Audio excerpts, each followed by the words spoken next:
বঙ্গোপসাগরে মাছের অবাধ প্রজনন ও সামুদ্রিক জীববৈচিত্র্য সংরক্ষণে সরকারের দেয়া ৫৮ দিনের নিষেধাজ্ঞা শেষে আজ মধ্যরাতে সাগরে মাছ ধরতে নামবেন জেলেরা।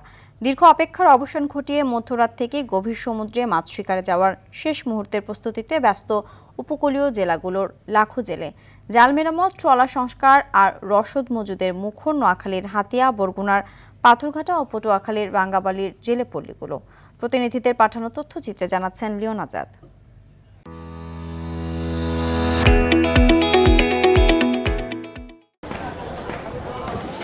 ইলিশ সহ প্রায় ৪৭৫ প্রজাতির সামুদ্রিক মাছের নিরাপদ প্রজনন ও উৎপাদন বৃদ্ধির লক্ষ্যে গত ১৫ই এপ্রিল থেকে শুরু হয়েছিল সরকারি নিষেধাজ্ঞা। দীর্ঘ ৫৮ দিন বন্ধ থাকার পর আগামীকাল রাত ১২টা বাজলেই কাটছে সেই নিষেধাজ্ঞা।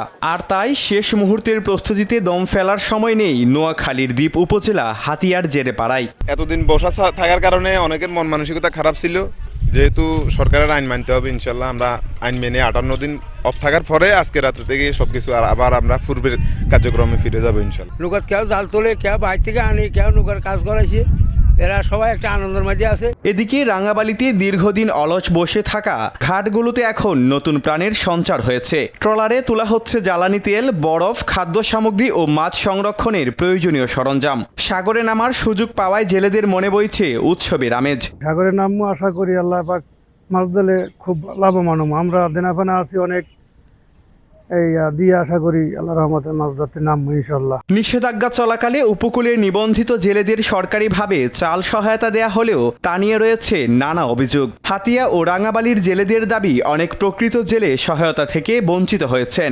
আবার কেউ কেউ অভিযোগ করেছেন বিতরণের অনিয়ম নিয়ে। দিনের অভিযানে কোনো জেলেরা চাল তেল হানো, কোনো ইয়া হানো। জেলেরা সমুদ্রে যাবে, যে তাদের কাঙ্ক্ষিত ইলিশ মাছ যেহেতু অবরোধ পালন করেছে এবং আপনার দেখেছেন যে বৃষ্টিপাতও হচ্ছে, আমরা আশা করি যে তাদের যে কাঙ্ক্ষিত মাছ ইলিশ মাছটা তারা ইলিশ মাছ অন্যান্য সামুদ্রিক মাছ তারা আহরণ করে তারা অবরোধ করে আমাদের বিদেশে ল্যান্ড করে। সবকিছু ঠিক থাকলে দেশের বৃহত্তম মৎস্য অবতরণ কেন্দ্র পাথরঘাটায় বিএফডিসি ঘাট সহ উপকূলের মৎস্য আড়তগুলো আবারও মুখরিত হয়ে উঠবে পাইকার আর আড়তদারদের হাক ডাকে। লিওন আজাদ, RTV।